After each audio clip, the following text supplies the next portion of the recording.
Troisième partie. Maintenant que nous savons jusqu'où doit s'étendre le pouvoir temporel, il est temps que nous nous demandions comment un prince doit l'exercer. Et cela à cause de ceux qui désirent être des princes et seigneurs chrétiens, et qui s'appliquent à avoir part à cette vie tout autre. Ils sont d'ailleurs fort rares. Le Christ en effet dépeint la manière d'être des princes temporels en ces mots, Luc 22, 25, « Les princes temporels dominent et ceux qui sont supérieurs agissent avec violence. » Car étant nés ou ayant été élus comme seigneurs, ils s'imaginent tout simplement qu'ils ont le droit de se faire servir et de gouverner par la force.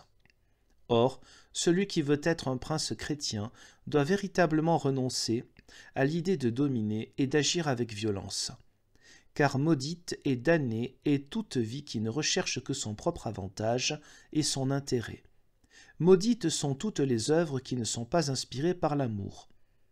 Et elles sont inspirées par l'amour lorsqu'on n'y recherche pas son propre plaisir, son intérêt, sa gloire, sa commodité et son bonheur, mais de tout son cœur l'intérêt, la gloire et le bonheur des autres. C'est pourquoi je ne veux rien dire ici de l'activité temporelle et des lois de l'autorité. C'est là un vaste problème que traitent abondamment les manuels de droit. Néanmoins, si un prince n'est pas plus intelligent que ses jurisconsultes et ne sait rien d'autre que ce qu'il trouve dans les manuels juridiques, il gouvernera certainement selon la parole de Proverbe 28, verset 16. Un prince qui manque d'intelligence commettra beaucoup d'exactions. Car quelque bonnes et équitables que puissent être les lois, elles ont toutes cependant cette restriction qu'elles ne peuvent rien contre la nécessité. C'est pourquoi un prince doit tenir aussi fermement en main le droit que le glaive et juger avec raison dans quel cas il faut appliquer rigoureusement la loi ou l'adoucir, en sorte que la raison gouverne toujours le droit tout entier et qu'elle reste le droit suprême et la maîtresse de tout droit.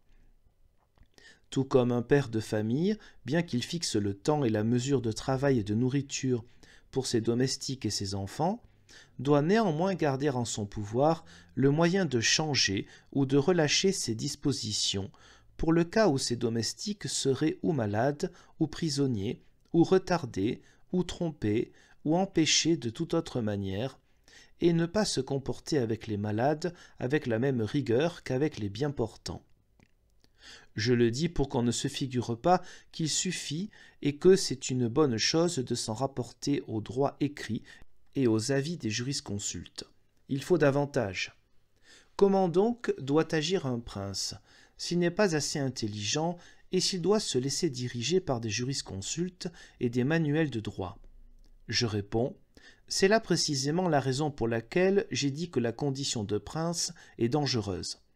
Si lui-même n'est pas assez intelligent pour diriger lui-même son droit et ses conseillers, il en arrive suivant la parole de Salomon. En Ecclésiaste 10, 16, « Malheur au pays qui a pour prince un enfant. » Salomon lui-même l'a reconnu. Aussi n'a-t-il pas mis sa confiance dans la loi que Moïse lui avait prescrite de la part de Dieu, ni dans ses princes et conseillers, mais il s'est tourné vers Dieu lui-même pour lui demander un cœur sage pour gouverner le peuple. Référence à 1 Roi 3, verset 9. Un prince doit suivre cet exemple, agir avec crainte et ne pas s'appuyer sur des livres morts ni sur des têtes vivantes, mais s'en tenir uniquement à Dieu. Lui rompre les oreilles avec ses prières pour qu'il ait une bonne intelligence supérieure à tous les livres et à tous les maîtres pour gouverner sagement ses sujets.